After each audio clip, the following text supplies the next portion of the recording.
Para este número necesitamos 3 cuerdas.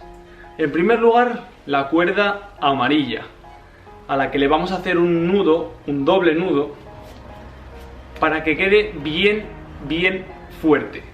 La segunda, la cuerda roja. Igual que la amarilla, le vamos a hacer ahí un nudo bien fuerte. Y la última, la cuerda verde. Igual que sus compañeras, le vamos a hacer un buen nudo. De esta forma queda claro. Lo único que tenemos que hacer, y es algo muy curioso de las cuerdas, es poner 2 cuerdas juntas y soplar. Cuando soplas, sucede la magia.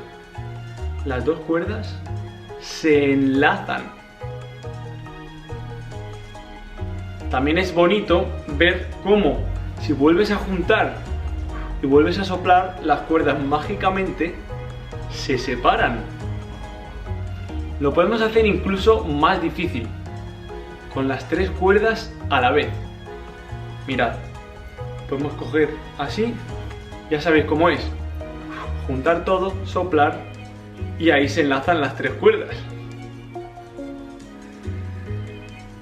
Pero claro, ahora esto ¿cómo lo deshacemos? ¿Cómo lo deshacemos? Pues lo podemos deshacer con magia. Soplando, sale la amarilla